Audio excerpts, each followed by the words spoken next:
It's a new year, and I am so happy you're here. There are big changes this year. We are now on YouTube. So if you are listening, you're getting a more edited experience of the show like you always have. But if you're on YouTube, it's going to be a little rougher around the edges, leaving in more flubs, and it's going to be a bit more loose. It's a different experience. Editing video, it just looks weird, right? It's going to look wonky. Same show, just different experience. On YouTube, rough around the edges. But if you're listening on the audio, it is normal audio. I look forward to getting to hold up my recommendations at the end of the show. I have big ideas for the show sometime this year. I want to put in more multimedia effects. I want to bring in more video clips to show you. I'm going to have some special things at the end that's just for YouTube and not for audio. So, super excited. It's going to be fun. If I'm honest with you, I'm a little nervous about it. I have been doing my podcast for 5.5 years, but this new venture of putting everything in YouTube feels a little bit vulnerable. So thank you for going on the journey with me. Now, another thing that I'm mixing up this year is I'm having a series. So we're going to have guests that come in, but they're going to be part of a series. The first series of guests this year falls into the New Year, New You theme. And my first guest is a good friend. She is my coaching client. Her name is Terra Mattson. She's an author, she's a speaker, she's an executive coach, and most importantly, she is a brilliant therapist. Our conversation is going to be about women's emotional health.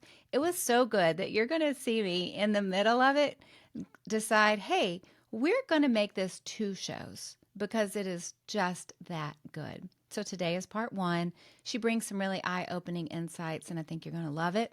And after we talk with Terra, it's time for coaching. This is something really special that I want to do for us at the beginning of the year. For the next few weeks, I'm sharing some simple but powerful coaching questions, the same coaching questions that I give my clients. I want to bring those to you so you can have those experiences too. I'm going to give you 5 coaching questions today that I want you to write down and work through in a journal, and it will give you some great results. Okay, now speaking of coaching, I am doing 3 free coaching calls in January. I do this 3 times a year. If you are a business owner or you're an executive, this is your time to get your problem solved. You get to get on the phone with me, tell me what's going on, tell me what you need help with, and I get to solve your problem. I love this about coaching. I will coach until I am 97 and no one else will talk to me anymore. Because I know that I get to wake up in the morning and I'm going to solve people's problems that day. I love it. It is exciting. It thrills me. I love to get to do it. So I love doing these for free, helping more people than I would normally get to help every month. So you can go to allieworthington.com. There's a free coaching link at the top of the site. That is where you'll apply.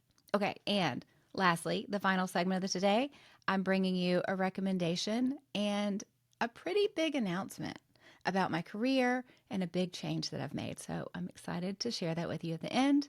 But without further ado, here's my friend Terra. Terra Mattson, you are one of my good friends. You are an expert leadership coach. You're an author, you're a speaker, you're a podcaster. You do it all. We've had the pleasure of working together for a long time now. I love being your business coach. And when we are on calls together, you are always teaching me new things casually. So yes, you were just on last year, but I wanted to bring you on for the New Year, New You series, because there's this thing. You've mentioned it, just we're working on business things, and then you'll make a comment, and I'm like, wait a minute. This is so fascinating. This is so interesting. I need to get into this. Explain to everyone. I feel like everyone knows you after you were just here because you were here literally 4 months ago. Explain to everyone really quickly, explain it like we're 5, this concept of familiarity and how when something feels familiar, it's easy for us to fall into it. I mean, take it easy on us because it's complex, but I want to dive into it on this episode. Well, I love it when I get to take a concept and just speak to the 5-year-old in all of us. So the idea is that from both a neurological place, meaning emotional and what our brains are drawn to, Hmm. as well as just this idea that every human being wants peace and comfort. Like we're just always going to like an equilibrium place.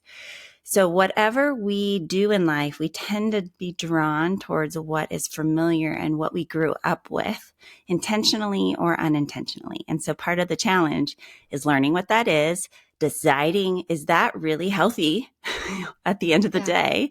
Is it serving me, God, and my relationships? And then how do I start to slowly make some shifts? But left to not evaluating, we're always going to be drawn to what is familiar in all of our relationships, our friendships, our marriages, our churches, our work environments. So it requires all of us to kind of take a look. Now, I have no idea. Are we more drawn to the familiar that wasn't healthy, or are we more drawn to the familiar that was healthy? Like what if we grew up with one parent that was healthy and did the best they could, but then the other parent was a mess, or I think things like that? both. Yeah, Okay. both. Whatever was set, the pathway that was set for us as a kid. And Hmm. every parent, if you're a parent, you go, I'm not going to do it that way with what I didn't like. And you're like, I'm going to do it that way with what I liked. But we have to be super intentional to make any shifts in our daily lives. Otherwise, we go on autopilot and our brains are drawn. We're made to go towards the familiar. This is why God wants us to do Hmm. routines, that daily quiet time, these Yeah. regular rhythms of church. We're trying to create these underlining emotional maps in our brains so that we're drawn more. But if we don't have routines in our life, we're always going to go back to those earliest years and what was most familiar. Okay, we're going to go back to familiarity. Say that 5 times fast. But let's talk about emotional mapping in the brain because you threw that out there like that's a concept everybody knows, and we need to dive into that one for sure. Well, I love using Dr. Dan Siegel's hand model, and I think it's Hmm. the easiest way for all of us to understand. But he basically helps us by saying we've got a downstairs brain and an upstairs brain. And our downstairs brain is where our big words, amygdala, and our nervous system, and that's where automatic primal responses, where we're hungry, our sex drive is there, our emotional center. That's with us Yeah. from birth. And so our little babies, all of us, were mapping out our worlds through our five senses. It's not a logical part of our brain, but it's what we smell, what we hear, what we see, what we actually feel through our skin, and what we taste. And that is mapping out what is safe, what is not safe. And a baby Hmm. cries. What happens? Does anyone comfort them, or are they left there to cry by themselves? And that is mapping in the downstairs brain. The upstairs part of our brain is the decision maker. That's the adult brain that we get by the time we're 25 to 28, depending on whether we're male or female. And True. that's the part where it kind of walks us through like, hey, it's probably not a good idea to kick your husband. Um, you might feel like it. The downstairs brain feels like it, but the upstairs brain says, yeah, that's not a good idea. There's some Yeah. consequences with that. And that upstairs brain is the part that a lot of us adults really like to hang out in. The problem is we didn't abandon the downstairs brain the moment we became an adult. We actually have it with us, and it's the longest living part of us. So Hmm. there's so much that our bodies remember through our senses that maybe cognitively we don't remember. But think about it this way, Allie.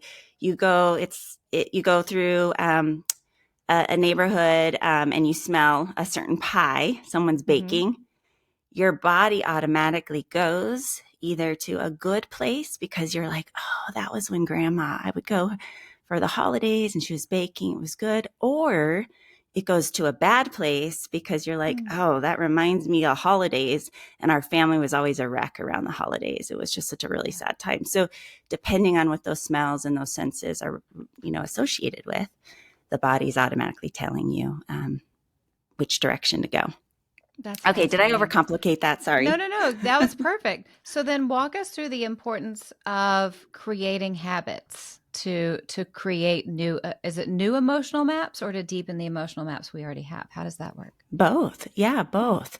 It's paying attention. Step one is learning what in my world, how do I actually respond and what makes me feel good? I love talking to people like You're like, I'm going to have a quiet time every morning. And I'm like, great. Think about what actually it draws you to slow down. Is it a cup of coffee? Is it a Mm, fire? Is it do you like to do it in the morning or when you're snuggled in your bed? Thinking about what brings comfort and care and associating that with a habit that you're wanting to continue. Because oftentimes we're not thinking that intentionally and we're trying to do something new and it's emotionally associated with something that we didn't like or is difficult interesting. for us. Yeah. So being able to slow down and think about what are the things that bring me peace, joy, comfort, and what are the things that wig me out, make me anxious, stressed, angry. And if we don't know, then that's often a sign that we didn't have a lot of that practice growing up in our Mm, stories. And the good news is that we have brains that change over time. It just takes longer and it takes more practice. So we have to have a lot of grace. And the more we do something, the deeper that neural pathway is created in our brain and the more normal or familiar it becomes. But it has to be a lot of repetition over and over and over. yeah. So we can change. It's just doing lots of little things over and over and over. Mm-hmm. You Lots of little mentioned things. I love upstairs brain, downstairs brain. When I was doing research for all of the books, one of the most fascinating things I found about social media was our amygdala, our downstairs brain. When we scroll social media, we know that it's all the highlight reel. Like we all Mm-hmm. know highlight reel. We don't even have to say highlight reel. Everybody knows it. We've heard it all. We say it, but our downstairs brain doesn't know it. So all the happy people, everyone doing great things everywhere, and you're in your PJs for day 3 because you're not having a good weekend. Life is hard. Even though we know it's a highlight reel, it still really does damage to us. And when we aren't honest about how the brain works and how our emotions work, we beat ourselves up and we think there's something wrong with us. I always say some days I'm not emotionally healthy enough to go on social media because I don't need to see everybody's highlight Mm-hmm. reels because I know my amygdala, my downstairs brain, is not going to like it. No matter how many times Enlightened Allie goes, it's everyone's highlight reel, or that's just influencers. And, they were paid a bunch of money to pose for that and act like everything's perfect. Even though I know that in my upstairs brain, the rest of me doesn't know it. Speak to that a Mm-hmm. little bit. Yeah, that's a really great example. And I think it provides grace. Like I always think we are human beings and I think we tell ourselves a lie, like the more mature we get and the healthier we get, the more we don't feel hard emotions or have bad days. When actually the opposite, the healthier we get and the more mature, the more we can notice how things affect us and actually Mhm. care for those things in healthier ways. So that's what you are doing right there of like, I just don't need to go there rather than tough it up, Allie. Come on. Yeah. So I Yeah, appreciate that. totally. Okay, give me an example. Maybe it's a friend, maybe it's someone you've worked with. Names and details changed. Of course, you're a professional. But I would love to hear an example of how familiarity, that issue, can kind of self sabotage women specifically. I'm sure you have a million different stories, but anything that comes to mind that would be interesting.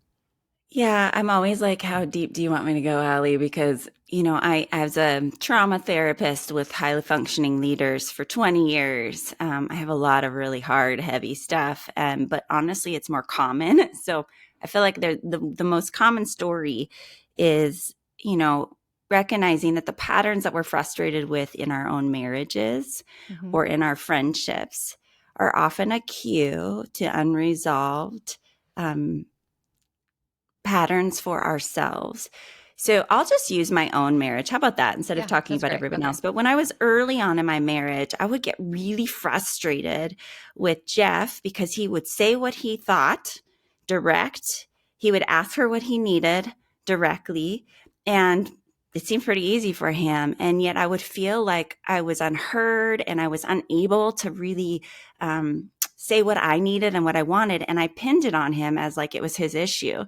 Well, Hmm. really, as I spent more time with that pattern and what was happening within my body, I was realizing I hadn't really had practice in my relationships, Hmm. asking for what I needed and having someone meet that need with joy. So it Yeah. wasn't that Jeff was, overriding my needs. It was that he didn't know I had them because I wasn't speaking up. So I would practice. And we talked about that as I realized this is a pattern for me. This is my downstairs brain, and that I just haven't Mhm. had enough experience speaking out loud what I want and need, and then actually having somebody meet that need. So we spent many years, and I would get all flustered and frustrated, and he would say, "It's okay. I got time. Figure it out. What do you need?" So he was patient with me, and we started working on that. And then I would say, "Hey, I need to go get a workout in, or I really need just some time with you to just talk and vent. I'm tired of always talking about our business or our kids, or Yeah. I just need to sleep in longer. Will you take the kids?" And he'd be like, "I'd love to." Now I've got a healthy, good husband who also has been doing his work too. But it started to change my downstairs brain.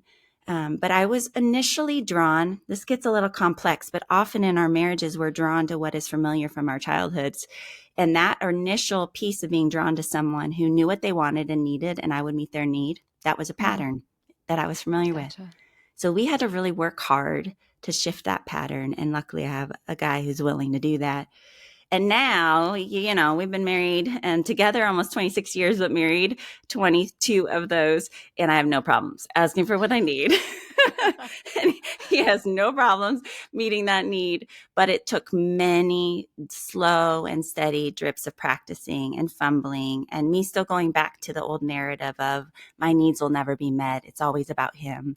Yeah. Um, and so, again, that's a deeper dive, but I think those dynamics are very real in our Hmm. friendships, in our mothering, in our marriages, and with our colleagues. We have to slow down and go, what is it about this situation or this pattern or this always happening?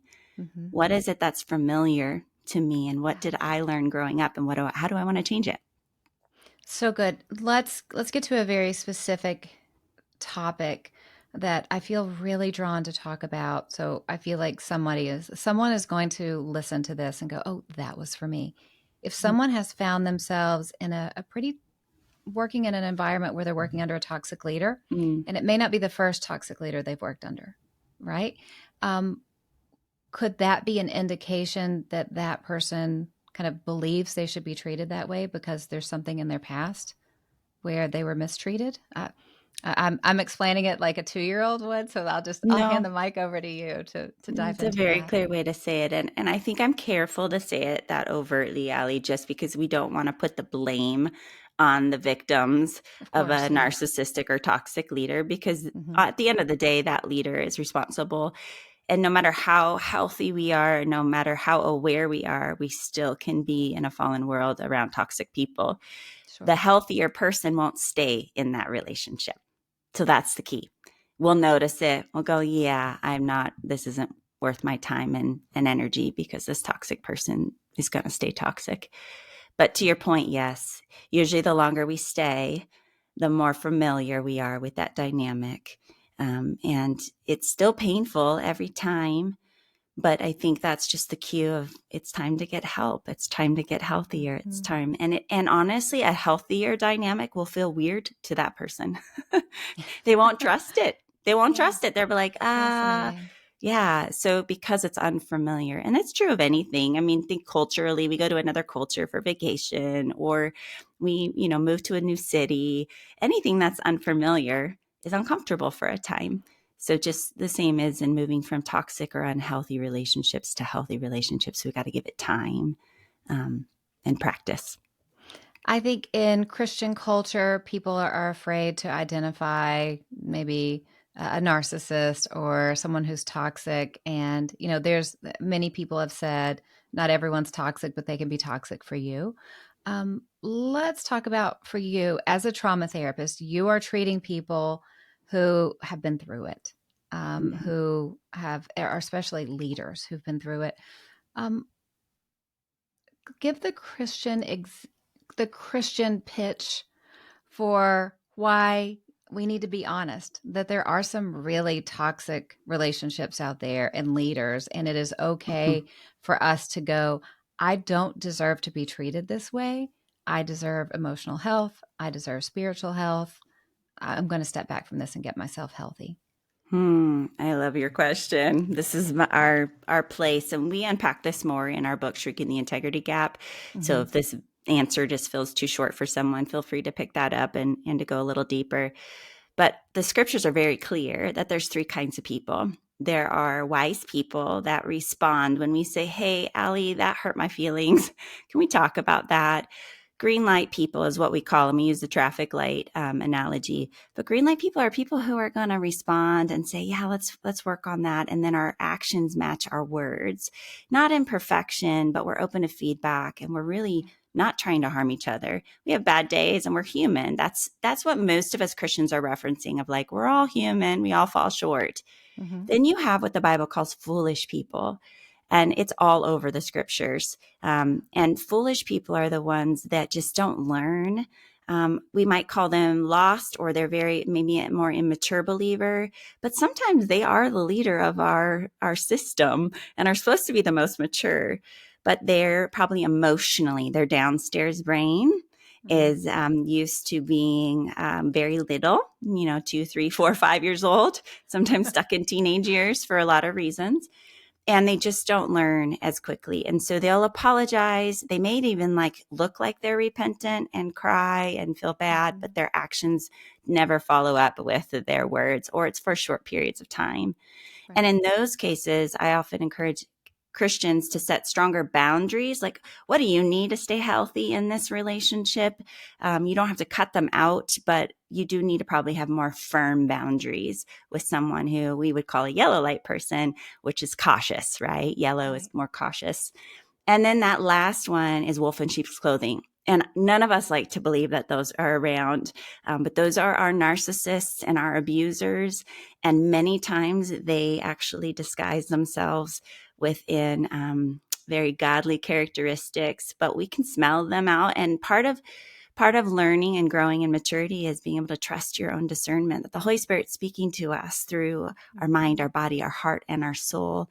And oftentimes we second guess ourselves in the Christian culture because, we're sinners. But we like to say, you know what? We're saints saved by grace. And part of our responsibility is to help protect the more vulnerable sheep. So if we have an ability to discern someone's a wolf in sheep's clothing, they are more toxic, then we put them in the red light category. And oftentimes it's a stop, get out.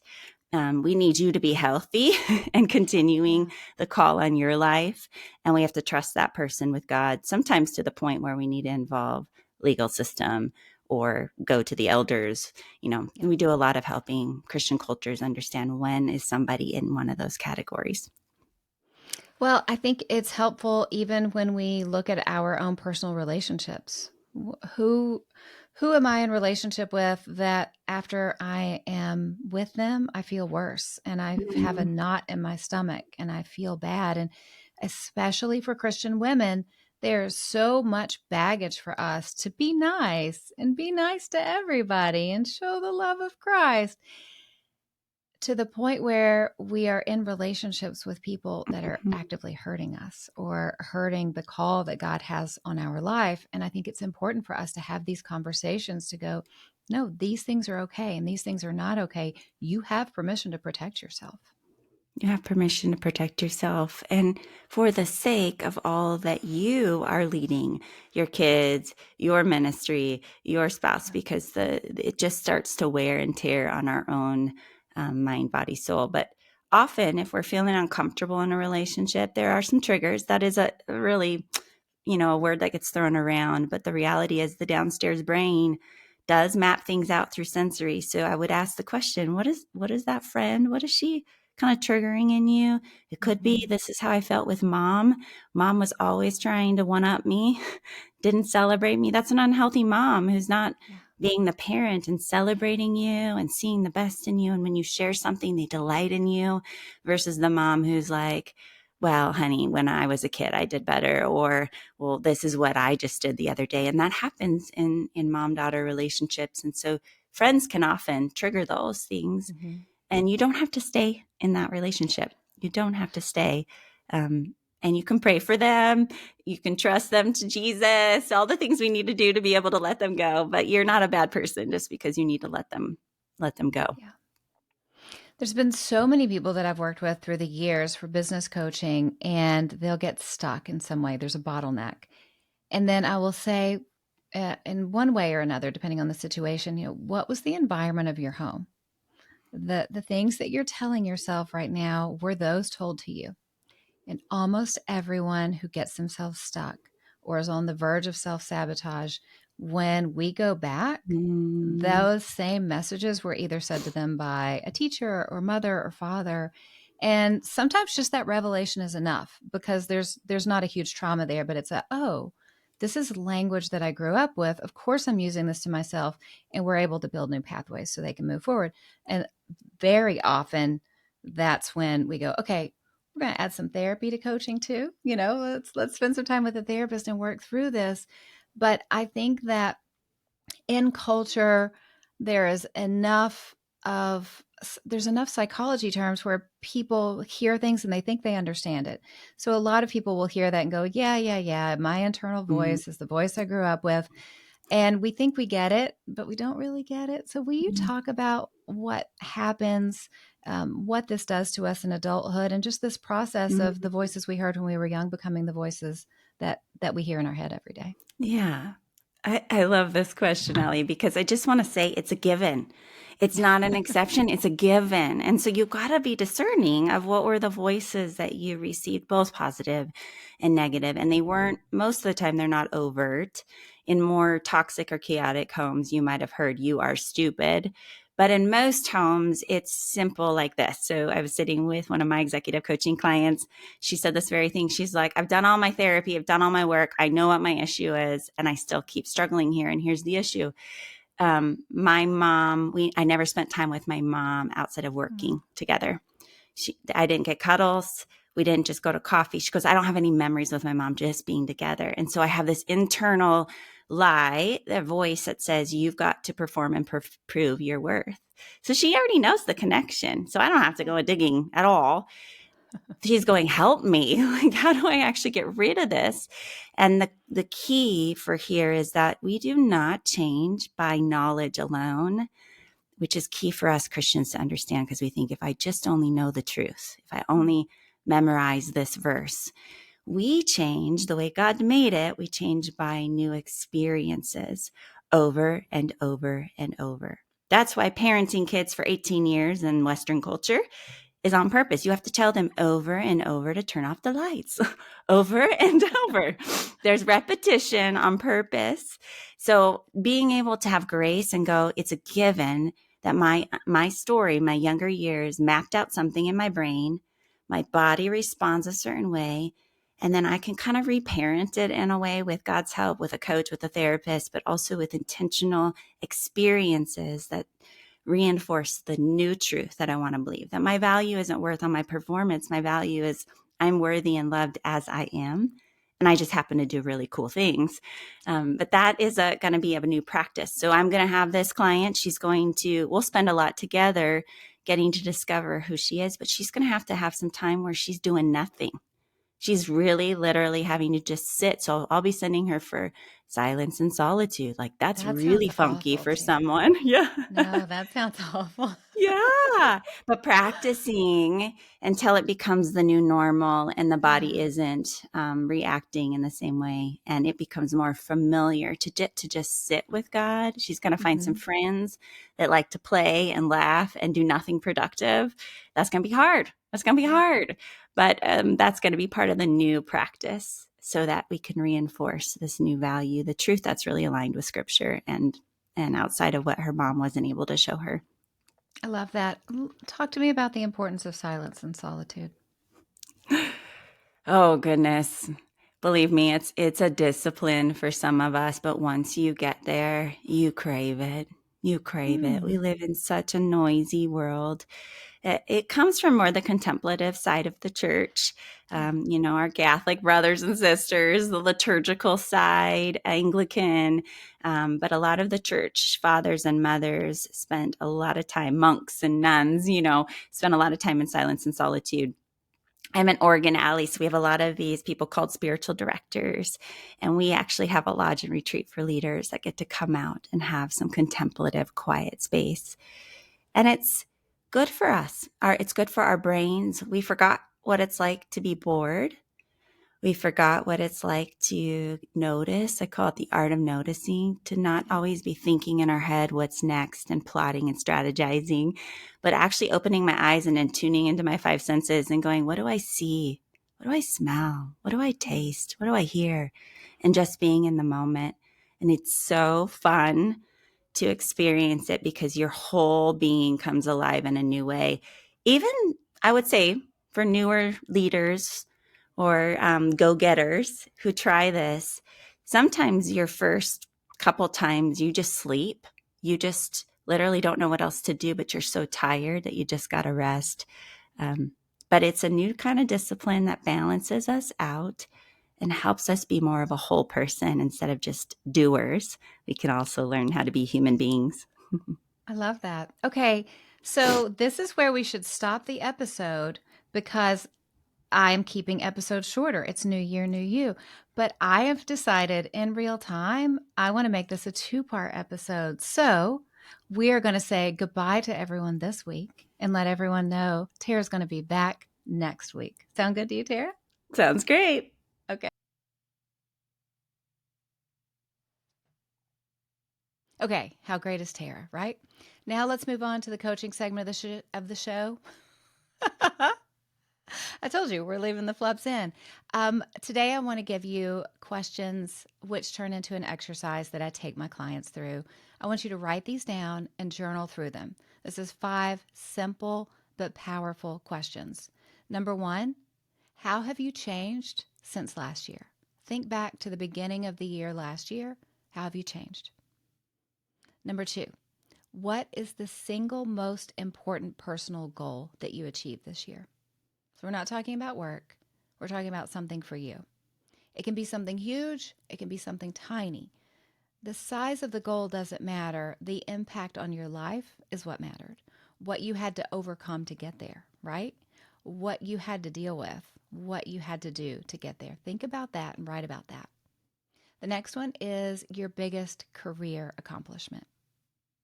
Think about the challenges that you had to overcome, the people you had to deal with to get there, the mindset issues that you had to overcome to make sure that you would be there. Write about your biggest career accomplishment.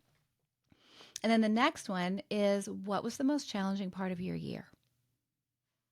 What was scary, or what hurt, or what did you think was going to take you out, but it didn't take you out after all? Write about that. And then the last one is, what area do you feel like you've made the biggest improvements? Where did you grow? Where were you strong? What did that look like for you? Speaking of the word grow, every year for the past few years, I've asked the Lord for a word of the year.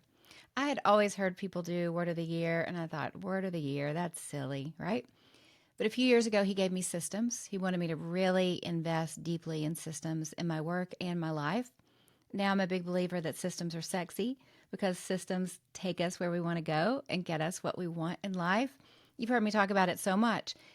We don't need to turn our life inside out. We don't need to make massive changes. We just need to do the small daily things that take us in the right direction, because those small daily things will compound over time and take us where we want to go. So, systems was my word. Last year, I may have told you, he gave me the word lead. He wanted me to really focus in on leadership, making sure I was taking care of my clients and taking care of my team and taking care of business partners well. He wanted me to lead well last year. And then I have that up in my office on a poster board or a large, heavy board. And I walked past it the other day. And as soon as I thought, oh, I need to ask for a word of the year, he gave me the word, and it was grow. And so for me, my focus for this next year is, how do I make sure I'm growing spiritually, emotionally, in my physical health? Where does he want me to grow? I mean, I do this show so I can grow. I do this show so I can help you grow. You're listening because you want to grow. So it fits in with what we're already doing. But it's going to be fun to see where the Lord takes us both this year, and to come back at the beginning of next year and go, oh, look at where he had me. Look at what he had me do. This is really exciting. So if you've never prayed for a word of the year. Pray for it. I think you'll really enjoy it. Now, if you're not someone that is used to necessarily hearing from the Lord, in 2 weeks, we're having on my friend Havilah Cunnington, and she's talking about learning to hear from the Lord. And it is really, really powerful. We've already had the conversation. I can't wait to give it to you. So that's what I want you to do. I want you to focus on these self-reflection exercises to get clarity. Clarity gives us vision. Without vision, people perish. Get that clarity, invest in yourself. It doesn't have to take 3 hours. Sit down, do this 10 minutes, knock it out, and you're going to get the benefits. Okay, now recommendations. This is my fun thing that I wanted to tell you. Here's a recommendation. Everyone watching on YouTube, you can see it. Look at this gorgeous tea towel. You see this? So there are these beautiful tea towels from Little Things Studio. They most of them have hems on them. So if you love classic hems and you love tea towels, you're going to love these. I'm going to show you some more. Here's some Christmas ones. There's a Hark the Herald Angels Sing. Oh Holy Night. Okay, the thing about Little Things Studio, it is a Nashville-based woman-owned company, and the motto is they bring beauty and truth to the special places in your home through tea towels and calendars and prints and paper goods. But here's the best thing about Little Things Studio. I have invested in it, and I am now the co-owner and CEO of Little Things Studio. Super exciting. Kate Whitley is the founder. I have been her business coach for a couple of years. And then through a series of events last fall, we made the decision for me to invest in the company and help take the company into its next decade. It's 13 years old. We're really planning for things 5, 10 years out. You're going to hear a lot about Little Things Studio to come, but I'd love for you to check it out. We'll have a link in the show notes and a link in the description if you're watching on YouTube, but it's littlethingsstudio.com, and really beautiful, really wonderful. I'm excited about this. This doesn't change what I'm doing with the coach school or called creatives or with my coaching. This is just a new venture that I get to be a part of. And funny story, I'll tell you this part. I had some big ideas middle of last year for different things I wanted to do in 2024. And the Lord kept telling me no. And I'd be like, when am I ever going to get to do new things? And he kept telling me no, I think, because he knew that Little Things Studio is my next big thing. So go check it out. See what you think. Follow us on Instagram or Facebook, but definitely check out the website. I would love for you to see it. And I'll share things to come throughout the year. But super excited to tell you. So thank you for being a part of this with me. Now, last thing, I wanted to read a review that I got on Amazon. This is from Jules B. She said, Moms Groups, this is the book for you. Thank you, Jules. I agree with that. She said, I led a large moms group for years, and this is the book I wish existed then, so I could have chosen it for our book study. It is honest about the highs and lows of motherhood.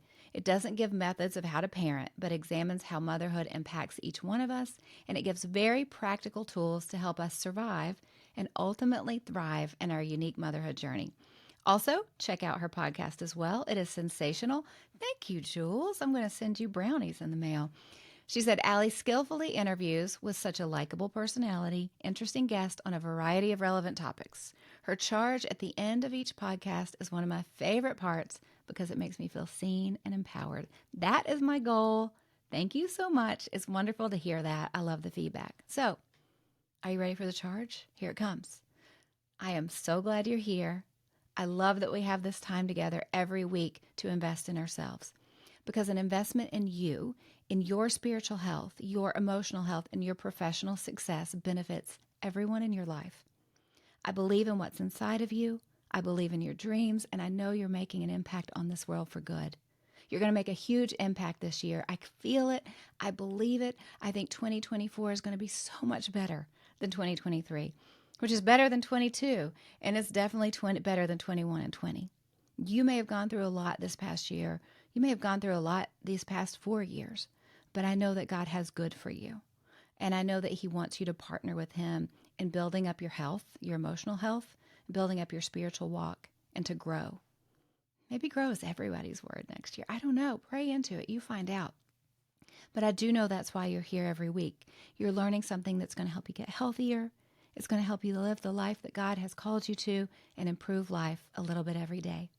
God has created you to stand strong and bring something special and unique to this world that only you can bring.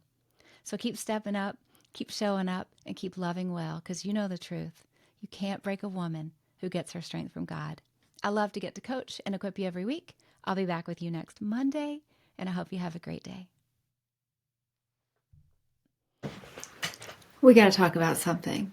So, my face looked funny in that video. I get it. I know. You're thinking it. I recorded this video, this first episode of the year, and was like, this is amazing. I have a fancy new webcam. I got this webcam that's supposed to look like a DSLR. Well, it's great. It's working wonderfully. However, apparently, when I recorded the first 2 episodes, sharpness was not adjusted and sharpness was down to 0. So if, as one of my team members said, you kind of look like you have a glowing angelic look. Sorry about that. It was a little bit wonky. We're fixed. The 3rd episode of the year with Havila will be fixed. But I told you YouTube was going to be a little bit wonky at first. We're going to leave it rough. It is what it is. If you wondered why I literally didn't really have a face in this video, that's why. Apparently sharpness should not be 0. Thank you, fancy new webcam. Thanks for staying with me on this YouTube journey.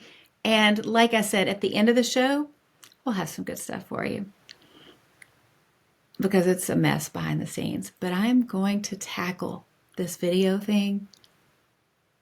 It's going to be great, I think. Thanks for staying with me.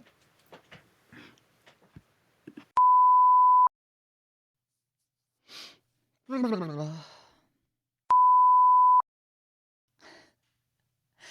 nervous about this. Goodness gracious.